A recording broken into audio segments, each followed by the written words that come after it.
They found him at first light, curled at the base of a cedar in the Bagushell River Valley, barefoot, starving, and somehow still breathing. It was October 21, 2008, 19 days since he would vanished into Washington's Olympic rainforest. He would shed 16 kilograms in less than 3 weeks, yet the soles of his feet were almost pristine, as if he had not crossed 28 kilometers of soaked earth and slick stone. Across his back, 3 parallel gouges, each the length of a forearm, 2 widely spaced for cougar or bear. A GPS later showed something worse. On the night he disappeared, he would have been moving north at roughly 11 kilometers an hour through untracked forest. In absolute darkness, speed that makes no human sense out there. He remembered almost nothing. Only a whistle that was not wind. The kind of note that slides under your skin and wakes you like a hand on your throat. Doctors would log stress hormones, spiking to survival levels. The man was Mark Hansen, geologist. Rescuer. 11 years in the mountains, without a myth to his name until this. What happened to him on the night of October 2, and what, exactly, moves in the Olympic rainforests when the lights go out? On the morning of October 2, 2008, Mark Hansen did what he would done dozens of times, without ceremony. At around 7, he loaded his Toyota Tacoma in Port Angeles tent, sleeping bag, food for 3 days, Garmin GPS, satellite phone, first aid kit, knife, topographic maps, each item checked twice, the way rescuers do when they have seen what a single missing piece can cost. He was 46, a geologist with the State Service and an 11-year veteran of Olympic mountain rescue. He knew these mountains the way other people know their commutes. Slope angles in his head, weather in his bones. The old routes folded into muscle memory. This was supposed to be a 2-day solo to Seven Lakes Basin, in and out, with a brief stop to look at some rock samples by one of the lake's routine fieldwork. The kind of errand he would slotted between bigger expeditions for years. Susan watched him go, and later told investigators he would been in an everyday mood. No nerves, no premonitions, no offhand jokes to bleed tension. Just coffee, a kiss, and the easy confidence of a man headed somewhere he would already walked 50 times. By 10 a.m., he was at the ranger station at Soledad Lake. David Cole was on duty and remembered the brief conversation. Clear skies in the forecast, no precipitation, no fronts building in the west. Mark mentioned Lake Ho, the largest of the 7 alpine bowls, as his camp for the night. Cole wished him luck, and Mark stepped into the timberline light. The trail was, as he remembered it, well marked. Moderate gain, the kind of path you can hike while letting your mind turn over other things. He moved at an even pace, pausing to take pictures and jot a note where the granite changed grain, where the ferns pooled in shadow. At 1:00 p.m., his satellite phone chirped a short text to Susan. Crossed the pass, descending to the lakes. Everything is fine, she replied with a simple wish for a good hike. That would be the last normal thing Mark sent. Around 4, he reached Lake Ho. He picked a flat spot near the shore, about 50 meters back from the water, the way the Leave No Trace pamphlets ask, and built a tight, tidy camp. The tent went up. The jacket hung from an interior hook. Dinner simmered, a small fire flickering low and legal. The basin spread around him like a bowl of glass. The surrounding ridges sharpened with the cooling air. Mark had spent enough nights outside to love silence, to interpret it without superstition. Less wind, fewer insects, birds skirting the thermals. But at fire o' fear p.m. the silence pressed, and something about it crossed the line from beautiful to wrong. He texted, "Near Lake Ho. The wind has died down completely. It is too quiet. I feel like I am being watched." Susan saw the words and felt a cold, immediate alarm. Her husband was not theatrical. He did not scare easy, and he did not write for effect. She tried calling back on the satellite phone. It rang, then rolled to voicemail. She left a message, "Call me when you get this," then tried again an hour later. Still nothing. She told herself the same thing Mark often told families at a trailhead. The mountains swallow signals, not people. Gear gets switched off. Routine eats worry. She decided to wait for morning. Down by the water, Twilight polished the lake and erased distance. Mark ate, cleaned his pot, zipped his bag, and settled into the tent where the ridgeline made a neat horizon in the mesh. The forest exhaled and held. A geologist measures time in rocks, a rescuer in minutes. Both kinds of clocks say the same thing when the air goes that. Still, pay attention. What Mark heard as night deepened was not wind and not animal. He would not have the words for it later. Only the shape high-pitched and drawn out, a whistle that seemed to come from everywhere at once. When Susan tried again the next morning, his phone would not answer. By then, the quiet had already become something else. By the time worry hardened into action, darkness had already taken the basin. On the morning of October 3, Susan tried Mark's satellite phone again, no answer, and called Olympic Mountain Rescue. Tom Richards, the coordinator who'd worked beside Mark on more than a dozen missions, checked the online GPS portal used by many of the team's members. The last ping sat squarely by Lake Ho at 23:05 on October 2. After that, nothing. Procedure said wait until evening of the 4th. When Mark was due out, Friendship said, go now.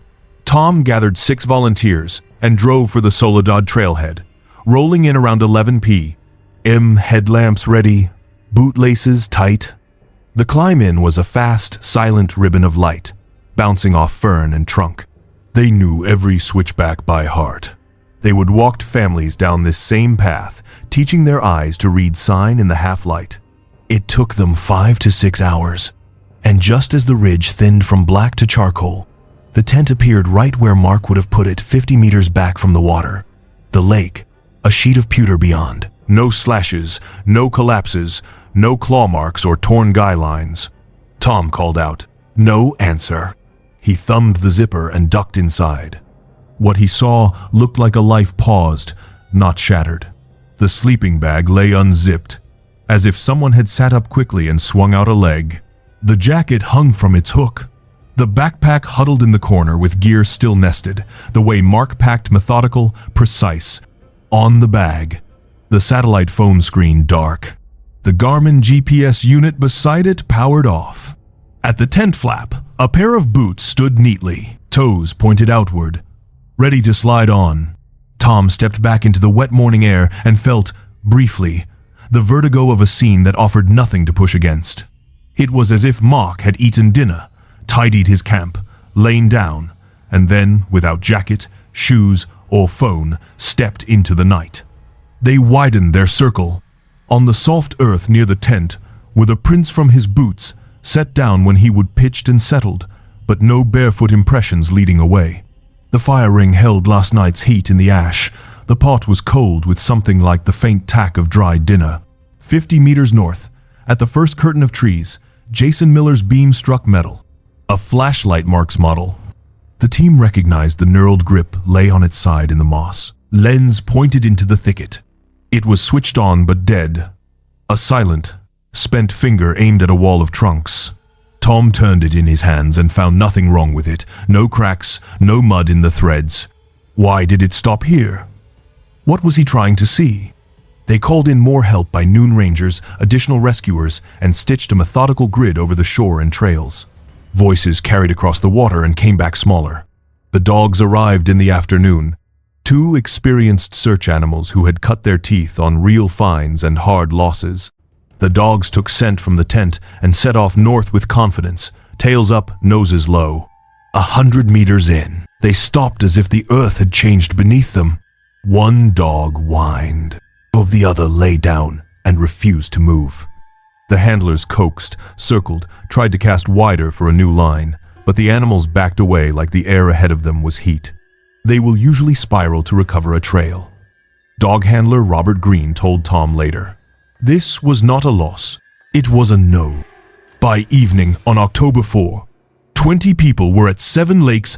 Headlamps made necklaces around the basin. The helicopter traced arcs overhead the next day and saw only trees. Tom turned Mark's satellite phone on and scrolled the last messages. After 4:44 p.m. Nothing. He powered up the GPS unit and opened the track log. It confirmed the last tent side coordinate at 23. 05. And then something new that would unseat every sensible theory they had. Movement north. After midnight, a burst of speed through black timber that no human should manage there. Tom stared at the numbers, at the hard font of impossible data, and felt the first hairline crack of a different kind of fear. The forest had taken Mark without a sign. Now the instruments were whispering that it had carried him too. The GPS log was not subtle. At 23:05 on October 2, the device sat still beside Lake Ho. Then, at 03:17 on October 3, a coordinate blinked to life 4 kilometers north, deep in roadless rainforest. Between those anchors, the breadcrumb line suggested fast motion, averaging roughly 11 kilometers per hour along a bearing that ignored contour and trail. On a groomed track with a headlamp, that is a brisk walk. In Blowdown and Salal at night, it is fiction. Around the map table, someone finally said what everyone was thinking: glitch. But the Garmin was a reliable model, the kind the team trusted with their own lives. Fresh batteries, clean contacts, no history of phantom jumps. A second rescuer tried another tack. If something carried him, bears do not ferry adults for kilometers without leaving blood and churned earth. Cougars kill quiet and drag short. And either way, the forest tells on them. Here, the forest was silent. They went to look anyway. 8 of them, with Tom up front, pushed north on the line. The GPS demanded. Machetes kept sheathed because blades can lie in after-action reports. They took the long way. A compass makes short slope by slope, over nurse logs slick as glass, through ferns taller than a man. The air held, that soaked wood cold, that steals heat like a tax. It took 3 hours to reach the coordinate, a spot that had no business being a destination. No game trail, no human cut. Just dim light clawing down through the canopy onto a floor of moss and deadfall. If you have done enough searches, there are things you hope for at an endpoint: an item of clothing, a scuff on bark, a thread of nylon snagged on a branch, anything to say you are an hour, not a lifetime, behind. There was nothing. No prints in the loam. No heel digs at logs. No burst of broken fern tips. The ground had the indifferent continuity of a place no one troubled. They spread and spiraled, careful not to paint their own sign over whatever thin calligraphy might be there. Still nothing. Then, a shout, Tom. 50 meters off the coordinate, on the trunk of an old spruce, the forest finally raised its hand. 4 grooves ran straight and parallel down the bark, starting around 2 meters off the ground and scoring nearly a meter in length. The cuts were deep enough to tear past bark into the pale wood beneath, the edges clean rather than ragged. Tom put his palm against the spacing, 10 to 12 centimeters between each channel, too wide for black bear claws, which tend to arch and stagger as they rake, not set down like the tines of a machine. Too high and too uniform for cougar. The markings looked recent. Sap had not sealed. Fibers along the edges were still bright, not yet darkened by rain. They photographed, sketched, measured. Someone pointed out that the intervals were unnervingly even, like a tool. Another asked, "What tool do you run vertically down a tree, chest high to a tall man, in the middle of nowhere, no saw leaves, 4 tracks? No forestry practice makes this pattern." The debate circled back to the tracker. Could multipath error, the way satellite signals bounce in canyons and under canopy, fake speed? Fake position, sure, but multipath tends to jitter, scatter a person around their true location. This was a line, clean and north, ending here, at a place where something had pressed hard into living wood. They worked the radius for 2 more days, 3 kilometers out. The helicopter flew grids above the canopy and saw only shingles of green. On the ground, the teams followed every finger, ridge and drainage, the bearing brushed, no fibers, no food wrapper, no bootlace, end, or broken plastic tab. It was as if the track had sprinted into forest and then stepped cleanly off the map. When they finally turned back toward Lake Ho, the mood was not defeat so much as adjustment, the way you start to carry a new fact, even if it does not fit. The GPS said motion without a man's footprint. The tree said pressure without a recognizable hand. Between those two stubborn artifacts was a gap wide enough to swallow any ordinary explanation. The mountains do not owe you stories, but sometimes they leave punctuation in the bark, and you have to decide whether to call it a period or an opening bracket. When the official search thinned to a skeleton crew, Susan refused to let the basin go dark. On October 19, she hired a private team out of Seattle, 6 professionals who'd worked tough cases without TV lights. They started where all good second looks begin. By listening, they re-walked Mark's shoreline, traced the northbound bearing on topo, and sat down with the people who had felt the forest change shape beneath their boots. The most important voice, it turned out, had 4 legs. Dog handler Robert Green described how his 2 seasoned search dogs took Mark's scent and drove 100 meters into the trees, with the locked-on confidence you learn not to interrupt, then hit a wall. Ow, one whined. The other flattened to the ground and refused to move. It was not lost, Green said. It was no... That detail lodged in the private team leader, Jack Morris's mind like gravel in a boot. They asked Green to show them the exact spot. On October 20, dawn found the group stepping back into the Seven Lakes timber. The clearing looked like any other edge between meadow and understory ferns. Moss, salal, until you stood in it long enough for your instincts to catch up. 30, 40, 50 paces into the shade, Morris began to see it, bark torn in long parallel scores on multiple trunks, the kind of vertical gouges Tom had photographed at the GPS endpoint. They were set high between 1.5 meters and 3 meters above the ground and spaced an easy 10 to 12 centimeters apart, evenly enough to make your mind reach for tools rather than teeth. There were not 1 or 2 of these. There were many, scattered like exclamation points that did not match any language they knew. Stranger still, the forest floor between the scratched trees had gone thin. Ferns gave way to bare duff. Low shrubs ended in nubs. In a rainforest famous for thick understory, this corridor looked used. They photographed, measured, marked. Maybe bears, someone offered, because that is the sensible first step, even when the facts do not want it. The counterpoints queued up. Bear rakes vary in spacing and sweep. Cougar sign does not stack so high or so clean. Neither animal keeps a polished hallway through brush. None of it proved anything. All of it made the team slow down. The next day, October 21, they pushed deeper, 2 kilometers north of Mark's camp, ready to spend the whole day peeling back the forest in layers. The terrain was mean. In that patient way, the Olympics have steep pitches, slick logs, brush that grabs your calves with 1,000 damp hands. Around late morning, Kyle Anderson halted with his head cocked. "Hear that?" The group went still. It drifted through the trees, like something trying to be one thing and failing low, drawn out, too rounded for wind, too long for a bird, a voice-shaped sound without words. It came again, closer, textured with a resonance that sat halfway between human moan and animal call. No one moved. A third time nearer, then gone. Cameras came out. Morris filmed a whole minute of nothing but the memory of it in their faces.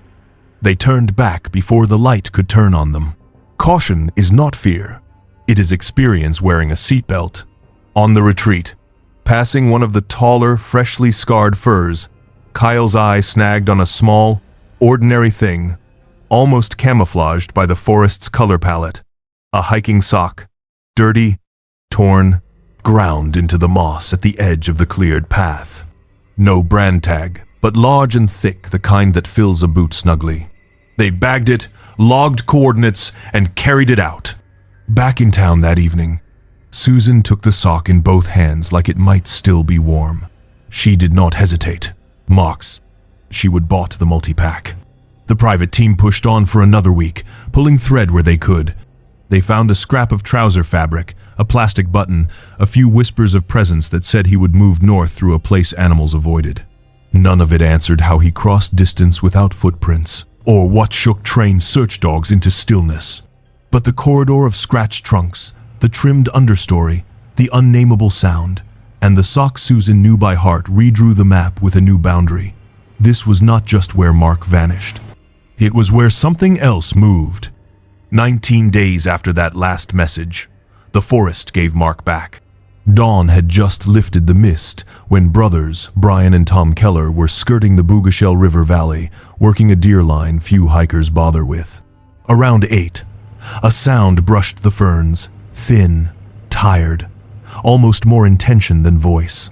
They shouldered through green 50 meters and saw a man at the base of a cedar folded into himself, clothes in rags, skin the color of old paper, barefoot, bones mapping under the skin. Brian knelt and felt a pulse weak, but there, while Tom tipped a flask to the man's mouth, eyes opened, unfixed, staring past them. When Tom lifted the torn shirt, he froze. 3 parallel gouges raked across the back from left shoulder to right flank, healing but angry, each roughly 35 centimeters long, spaced too wide for any claw they knew. They split their urgency. Tom stayed. Brian ran 2 kilometers to the truck and hammered dirt to the nearest ranger station. Within the hour, a team shouldered in with a stretcher. One of the rescuers stopped, recognition draining the color from his face. Mark Hansen. They bundled him, ferried him out, and drove for Forks, the closest hospital to a place with no easy names for what it keeps. In the bright square of the numbers replaced rumor. Weight down from 92 to 76 kilograms, a 16-kilo loss in 19 days. Severe dehydration. Hypothermia, easing under warm blankets and fluids. Dr. Emily Hart examined his feet, expecting shredded skin and infection from weeks without boots in rainforest. Instead, dirt. A few shallow nicks. Minimal abrasion. Nothing like the trauma of 28 kilometers barefoot over wet stone and root. On his back, Hart measured the wounds, 3 deep, parallel cuts, edges smooth rather than ragged, spaced about 12 centimeters apart, piercing skin and even skimming muscle.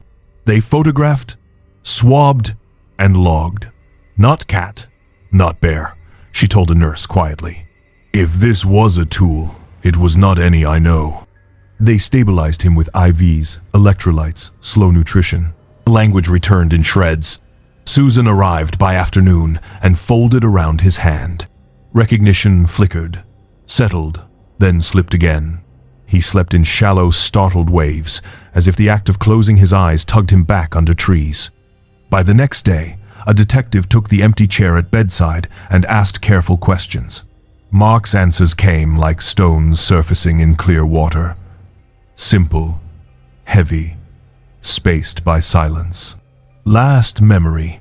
In his sleeping bag, Lake Ho dark outside the mesh.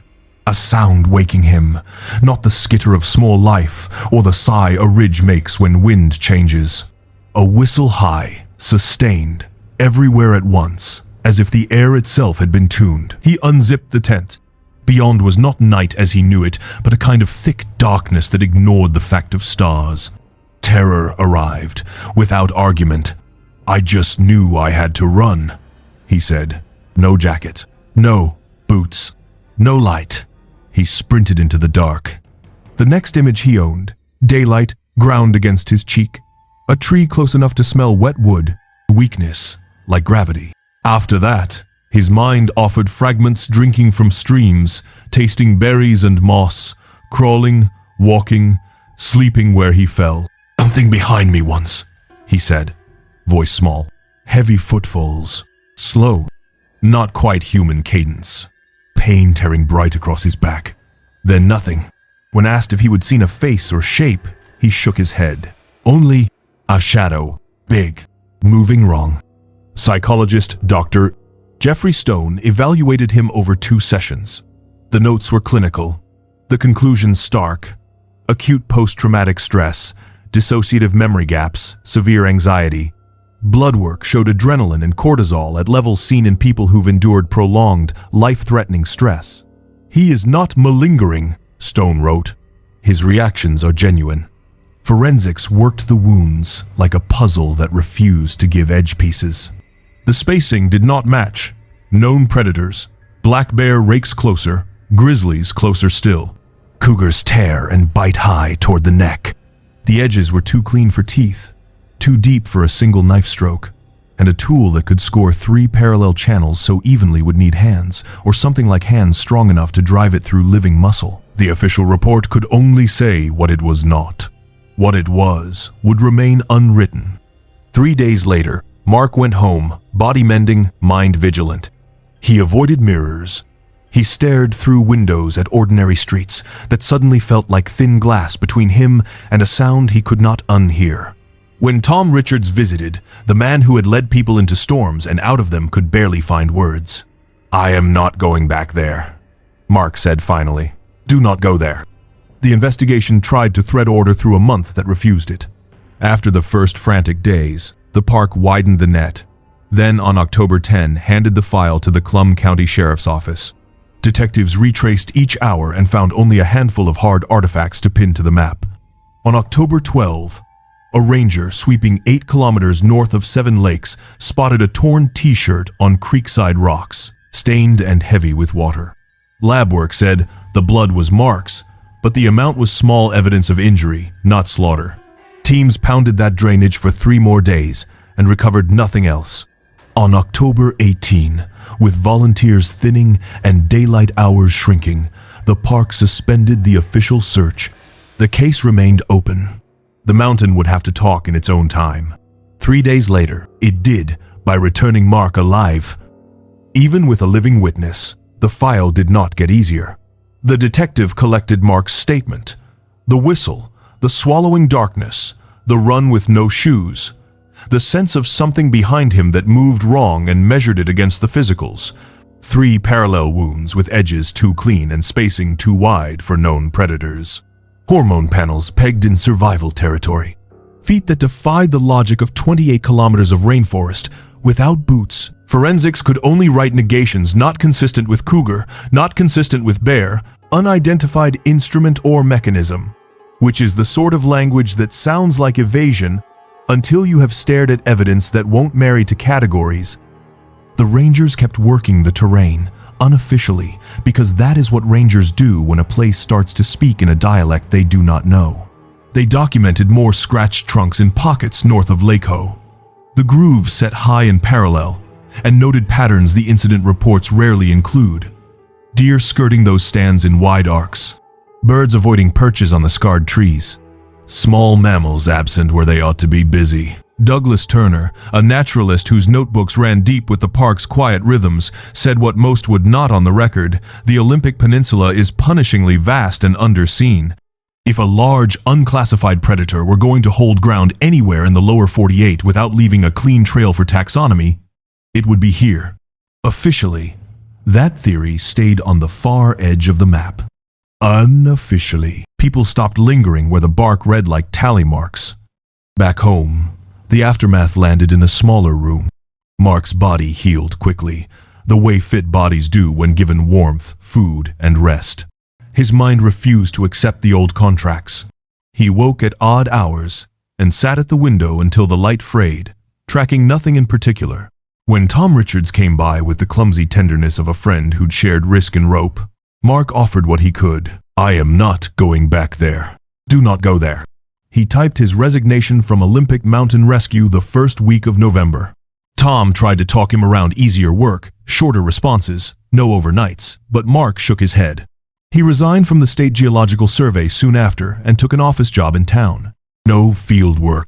No maps that turned to trail under his feet.